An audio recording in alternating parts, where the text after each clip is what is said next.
Welcome back. All right, so I want to talk about wrestling, specifically women's wrestling, and addressing both AEW and WWE in the same video because I think they're in a similar spot. So the AEW women's division has been derided and put down for years. At times I thought it was fair, and at times I didn't think it was. There have been points where I thought they did a good job of pushing wrestlers, thus the Britt Baker shirt I'm wearing. And then there's times where I feel like they've done a poor job. And I think recently both companies have had their issues when it comes to women's wrestling. I also want to say this: women's wrestling does not draw huge ratings. And when you're running a wrestling company, ratings are really important.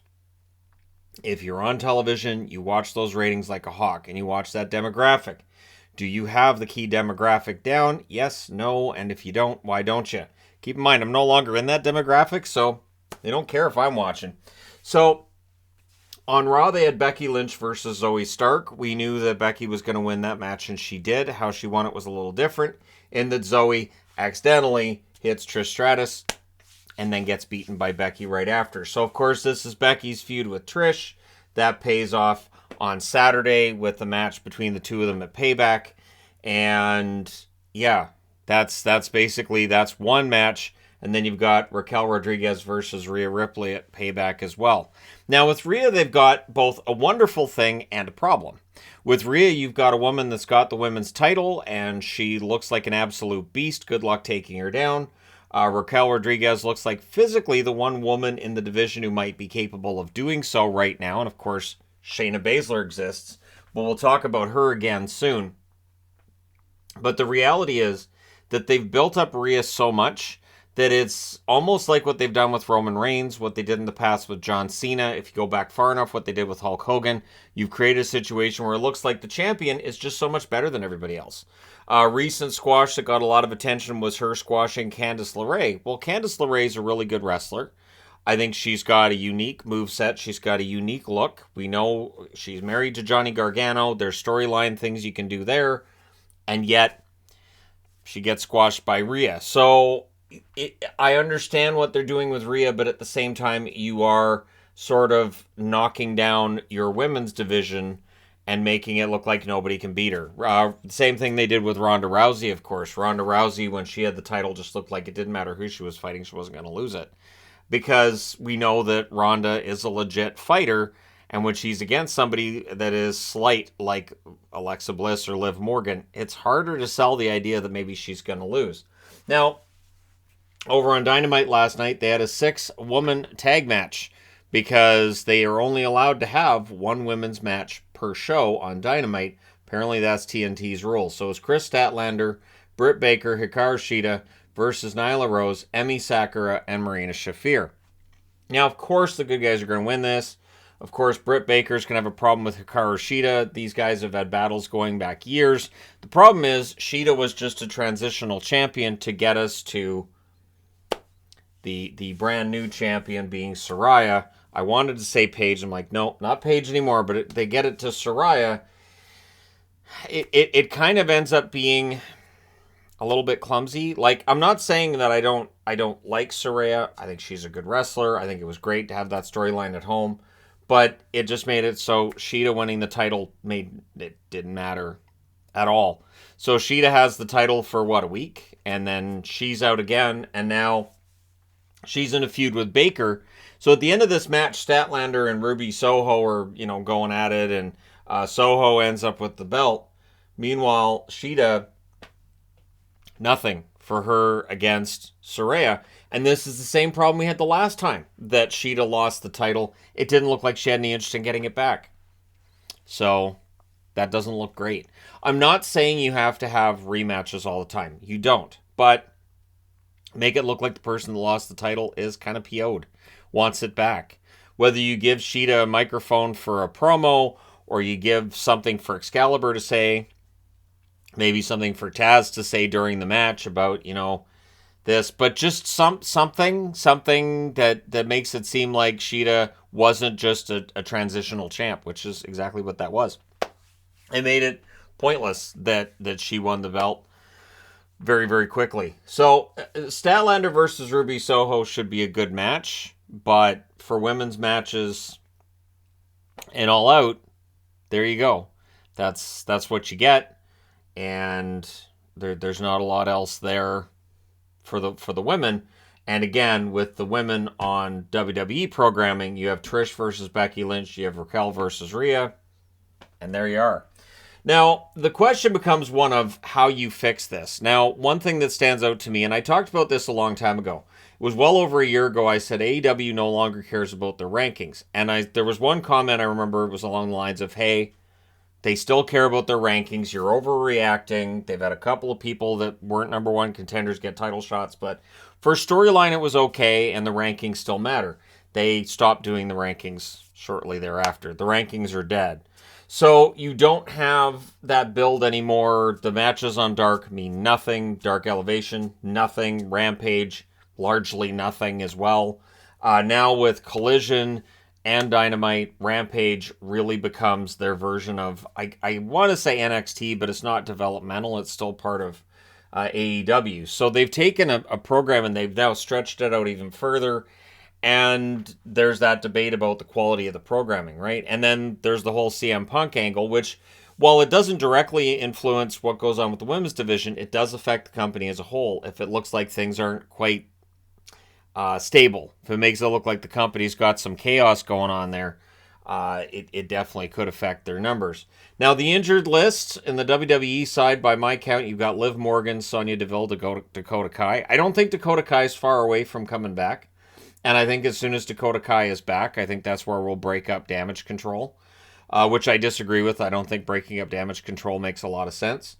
On the AEW side, Jamie Hayter and Thunder Rosa. Now, of course, Thunder Rosa, there's been all the debate about how injured she was, how injured she wasn't. The battles apparently backstage between Thunder Rosa and Britt Baker. And all of this discussion, and of course, all the discussion about whether or not Britt Baker is the one that's running the locker room, which there's some say she is and she's a bully, and some say no, she isn't. She tries not to have anything to do with the backstage politics. But in AEW, a lot of this stuff leaks out. I think it happens in both. I think it happens in WWE too, but I think they do a better job of keeping a lid on it than AEW does. And then there's the Mercedes Moné question. So the former Sasha Banks was injured. I think she would have taken part in All In if she could go.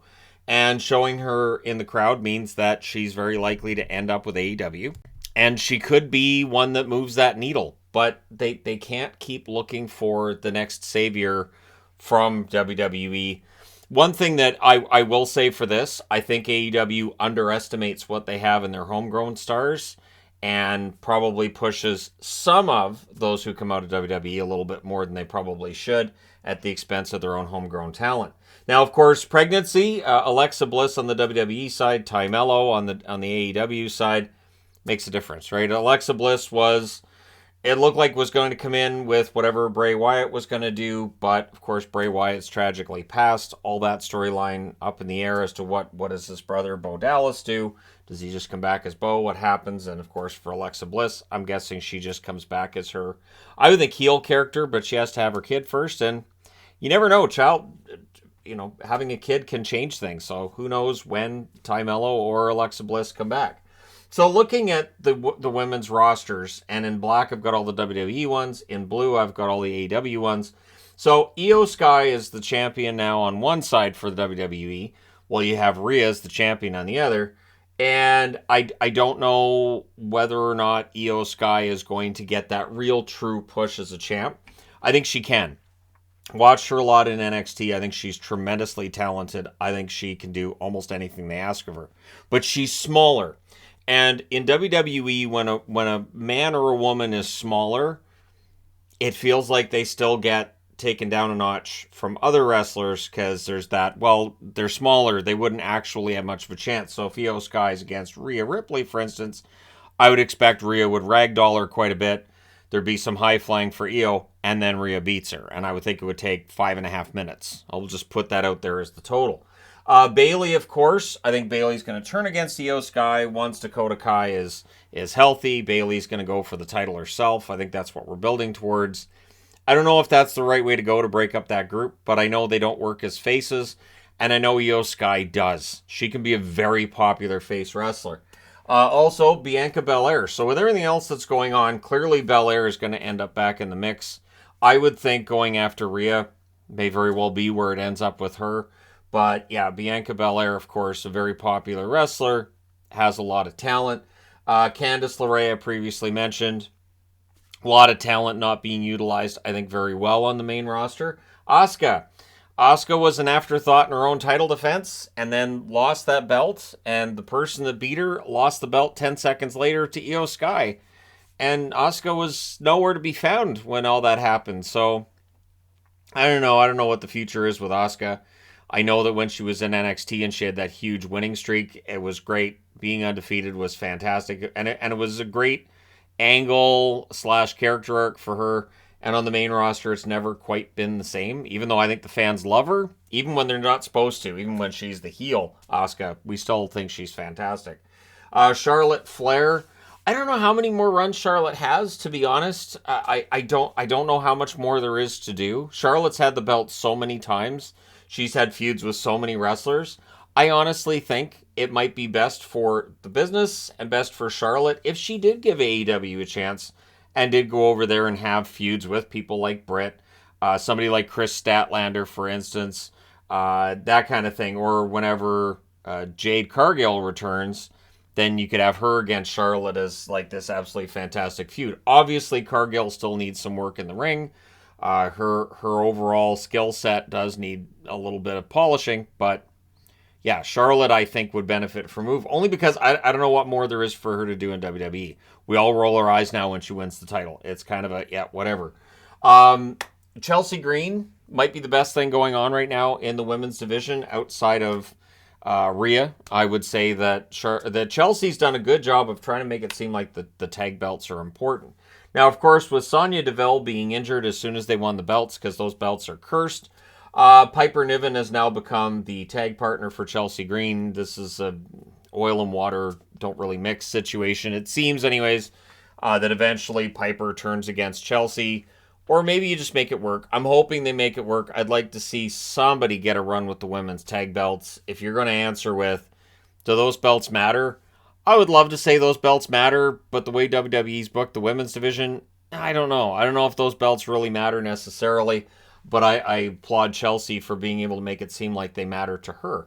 Emma, since her return, not much. Emma's basically been fodder on the roster, which at this point in time, I guess that's fine. But I've always thought Emma has more talent than WWE necessarily shows. Maxine Dupree, there was, of course, Valhalla's not on the board here. I tried to just stick with the ones that I think have a chance to get some sort of push. Maxine Dupree might have that ability to do so. Coming out of Alpha Academy, it's possible. The one thing is that Maxine Dupree, of course, was like the sequel to LA Knight's Max Dupree. I've never really been able to get that out of my head. They got rid of the maximum male models, which is fine, but she needs some kind of a change, I think, to really get taken seriously as a talent. Because to me, she reminds me very much of Carmella when Carmella was starting out. And so we'll see where things go. Obviously, for Carmella, she adapted. She got much better.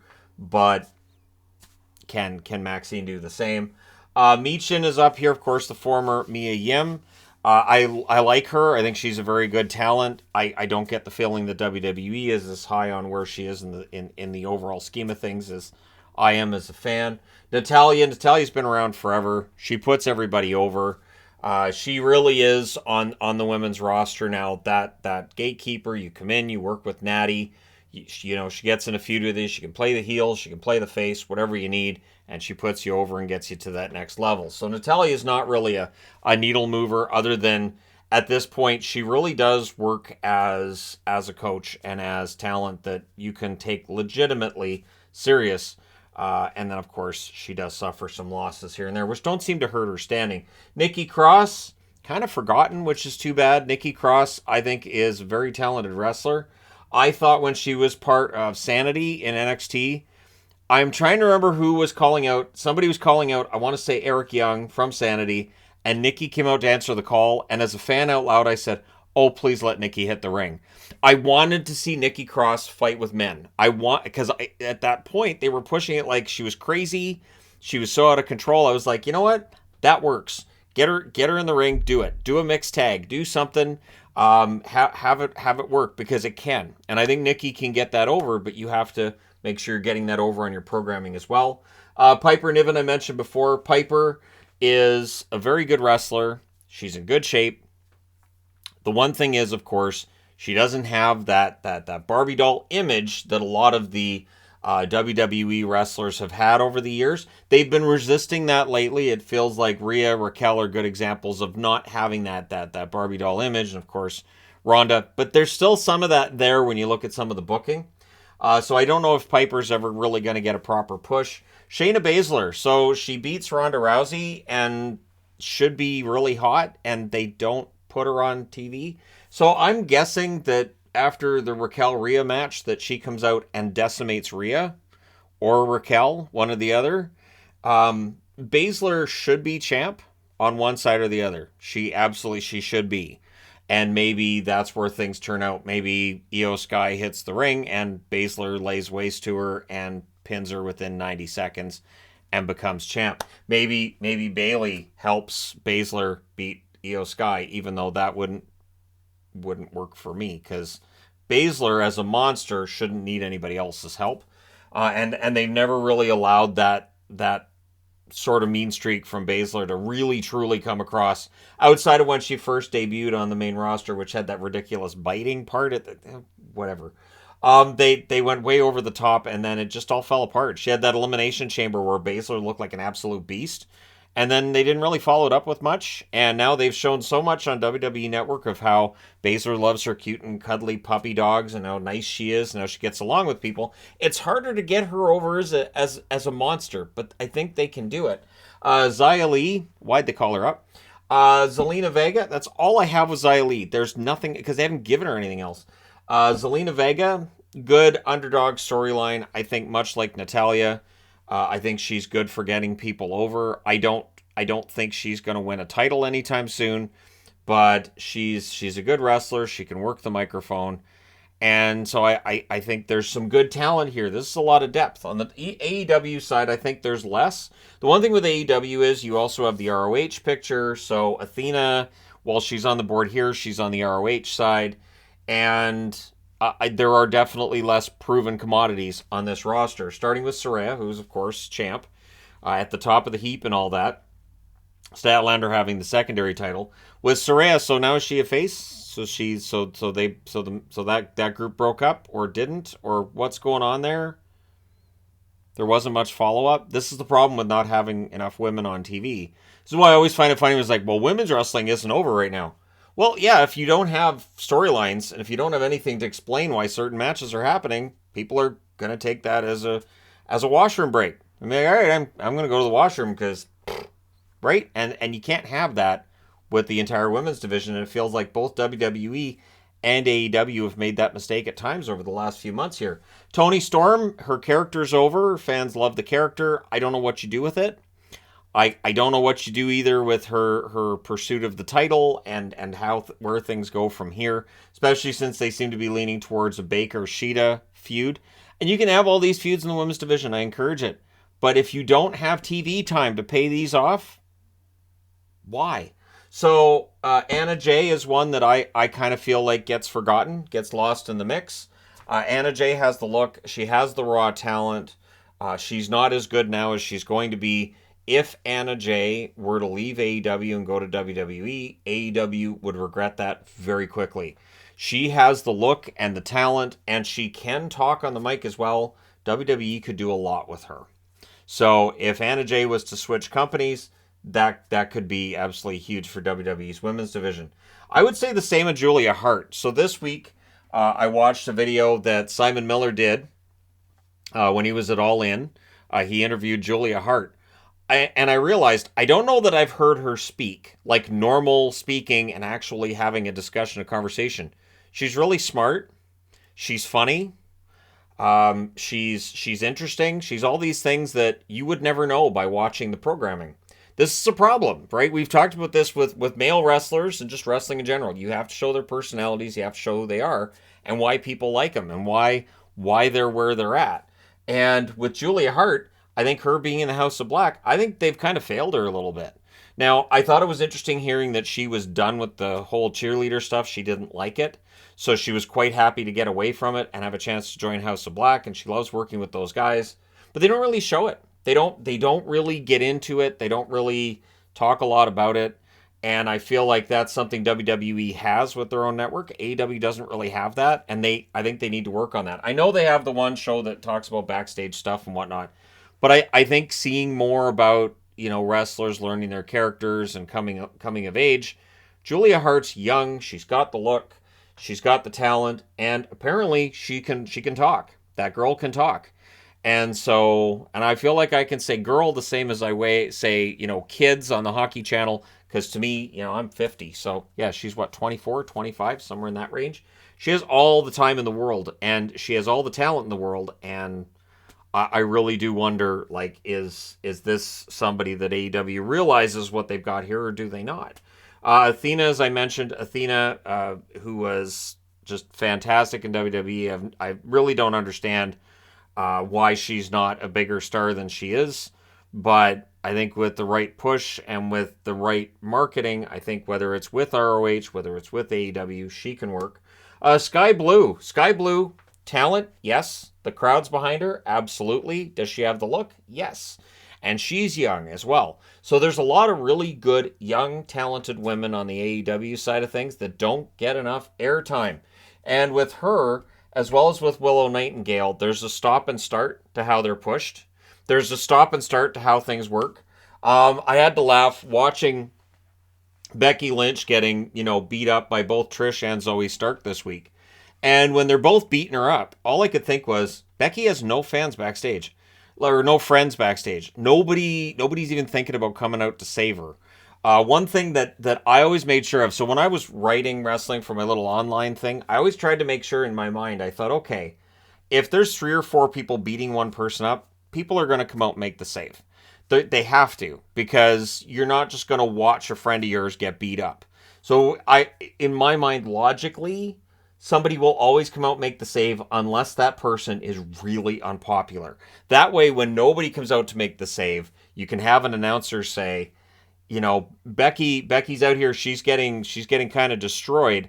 And back in the locker room, ladies might be willing to come out and help her. However, she's burned a lot of bridges over the years. She's burned enough bridges that she's really on her own out here. And you can really kind of make that work. And I think both AEW and WWE, with the various factions they have going on now, they could really sell this lone wolf thing and it could work. But they don't. Taya Valkyrie I'll mention as well. Obviously, it didn't work with her in WWE. I thought they hot-shotted her into title contention so Jade Cargill could defeat her, and I don't think that did her any favors. And then there's been a lot of losing since then, and it's felt like she's a heel and a face at the same time. I don't think they're booking her particularly well, which is too bad because I think Taya could be in a similar position for AEW as where Natalya is in WWE, where she can work with she's got a lot of experience in the ring, she can work with a lot of the younger ladies and turn around. So you could have Taya Valkyrie have a really good feud with Anna Jay that takes place over months, and she works with Anna on various things. You could do a double switch where maybe Taya's the hero in the beginning and she's the villain at the end, and Anna Jay goes the other way around, right? But it's about storylines and it's about having the time. And the one thing that has kind of started to come out a little bit more with WWE is it kind of feels like the way this is being booked is very similar to the Divas era. You'd have one match, you'd have one feud, and that'd be about it. And looking back to when I started watching wrestling, there was Wendy Richter, there was Fabulous Moolah, and that was about it. You never saw another woman on TV. They might have Leilani Kai come out so Wendy could beat her. But yeah, and then for the longest time there, it felt like it was Fabulous Moolah, and every now and then Velvet McIntyre would show up. And Velvet McIntyre, or maybe Rockin' Robin. But there wasn't anybody who you felt like, oh, that's the next champion. You go, oh, here's Moolah. Well, she's going to win. Yep. And it's over. That took 2 minutes. Why'd they do that? And it feels like women's wrestling is not where that was, but it's not far off in that it does not feel like there's as much energy being given to it. And so this is where that self-fulfilling prophecy comes in. There are those in wrestling who think women's wrestling doesn't draw. And yeah, if you don't book it right, it doesn't draw. So that's the thing, right? It's the whole chicken or the egg. So did women's wrestling just not get over, and that's why there's a lot less of women's wrestling on TV? Or is the fact there's less women's wrestling on TV the reason why it doesn't get over? Let me know your thoughts in the comment section below as always. Don't forget to hit like and subscribe if you're browsing your way through. You just happened upon this video. And how would you book this? I give you the reins for AEW, I give you the reins for WWE. You can book the women's division however you'd like. How would you book it? One thing is, wrestling cannot go back to the Stone Age of evening gown matches, bra and panty matches. That will never return, but it does feel like there's 1.5, 2 minute long matches, and then it's just done. That's your segment, and they're out. And you can't tell your story. The whole storyline, of course, about when Paige and Sasha and all of them came up to the main roster in WWE was that women's wrestling wasn't being given the time and the women weren't talented enough. Well, now they're talented enough. We're back to them not getting enough time. But let me know your thoughts. Thank you guys so much for all your support. I will talk to you again soon.